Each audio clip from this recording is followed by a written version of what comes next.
ಕರ್ನಾಟಕದ ಮುಖ್ಯಮಂತ್ರಿಗಳು ಡಿಕೆಶಿ ಅವರು ಮತ್ತು ಉಪಮುಖ್ಯಮಂತ್ರಿ ಪರಮೇಶ್ವರ್ ಅವರು ನಿನ್ನೆ ನಮ್ಮೆಲ್ಲ ಸಂಸದರನ್ನ ಕರೆದು ಕರ್ನಾಟಕದ ಸಮಸ್ಯೆಗಳ ಬಗ್ಗೆ, ಮೇಕೆದಾಟು ಬಗ್ಗೆ ಮತ್ತು ಬೇರೆ ಬೇರೆ ನೀರಾವರಿಗಳ ಬಗ್ಗೆ ಮತ್ತು ಬರ ಮತ್ತು ಕೆಲವು ಕಡೆ ಪ್ರವಾಹವಾಗಿರುವ ಕುರಿತು ಕೇಂದ್ರದ ನೆರವು ನಾವೆಲ್ಲ ಒಟ್ಟಾಗಿ ಕೆಲಸ ಮಾಡಬೇಕು ಅಂತ ಹೇಳಿದ್ದಾರೆ. ಅವರ ಕೋರಿಕೆ ಮತ್ತು ಅವರ ಸಭೆಯನ್ನ ನಾನು ಕೂಡ ಸ್ವಾಗತ ಮಾಡಿದ್ದೇನೆ. ಒಂದೆರಡು ವಿಚಾರಗಳು ಸ್ವಲ್ಪ ತಿಳುವಳಿಕೆ ದೃಷ್ಟಿಯಿಂದ ಅವರ ಗಮನಕ್ಕೂ ತರಲಿಕ್ಕೆ ಪ್ರಯತ್ನ ಮಾಡಿದೆವು. ಕೇಂದ್ರ ಸರ್ಕಾರದಿಂದ ಪಂಚಾಯತ್ ರಾಜ್ ವ್ಯವಸ್ಥೆಗೆ ಸುಮಾರು 3,000 ಕೋಟಿ ರೂಪಾಯಿ ಬರಬೇಕಾಗಿತ್ತು, ಬಂದಿಲ್ಲ, ಅದನ್ನ ಕೊಡಿಸಬೇಕು ಅಂತ ಹೇಳಿದ್ರು. ವಾಸ್ತವಿಕವಾಗಿ ಏನಂತ ಹೇಳಿದ್ರೆ, ಕಾಲಕ್ಕೆ ಗ್ರಾಮ ಪಂಚಾಯತ್ನ, ತಾಲೂಕ್ ಪಂಚಾಯತ್ನ, ಜಿಲ್ಲಾ ಪಂಚಾಯತ್ನ, ನಗರಸಭೆ ಚುನಾವಣೆಗಳು ನಡೀಬೇಕು. ಆ 15ನೇ ಹಣಕಾಸು ಆಯೋಗದ ವರದಿ ಏನ್ ಹೇಳುತ್ತೆ, ಸಕಾಲದಲ್ಲಿ ಚುನಾವಣೆ ನಡೆಸ್ತಾ ಇದ್ರೆ ಆ ವರ್ಷ ಹಣವನ್ನು ಅವ್ರು ಕೊಡ್ತಾ ಇಲ್ಲ.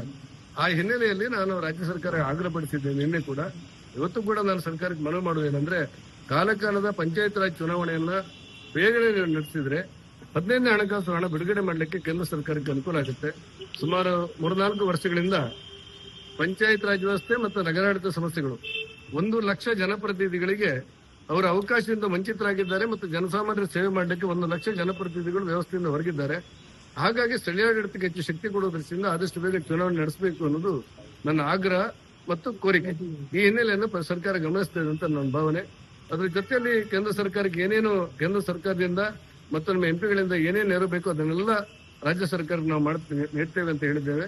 ಯಾಕಂದ್ರೆ ರಾಜ್ಯದ ಪ್ರಶ್ನೆ ಬಂದಾಗ ಎಲ್ಲ ಪಾರ್ಟಿ ಪಕ್ಷ ಬಿಟ್ಟು ಒಟ್ಟಾಗಿ ರಾಜ್ಯ ನೆರವು ನಿಲ್ಲಬೇಕಾದದ್ದು ನಮ್ಮೆಲ್ಲರ ಕರ್ತವ್ಯ.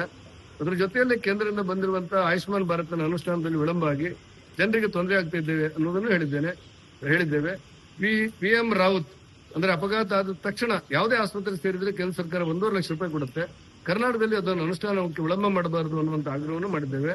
ಈ ವಯೋಬಂಧನ ಅಂತೇಳಿ 70 ವರ್ಷ ಮೀರಿದಂತ ಹಿರಿಯರಿಗೆ ಆಯುಷ್ಮಾನ್ ಭಾರತ್ ಕೊಡುವಂತ ಯೋಜನೆ ಇನ್ನೂ ಕೂಡ 40 ಲಕ್ಷ ಜನ ರಿಜಿಸ್ಟರ್ ಆಗಿದ್ದಾರೆ.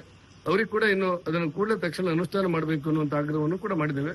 ಒಟ್ಟಾರೆ ರಾಜ್ಯ ಸರ್ಕಾರದ ಮುಖ್ಯಮಂತ್ರಿಗಳು ಮತ್ತು ಉಪಮುಖ್ಯಮಂತ್ರಿಗಳು ಅಂತ ಕರೆದ ಸಭೆ ನಾವು ಸ್ವಾಗತ ಮಾಡಿದ್ದೇವೆ.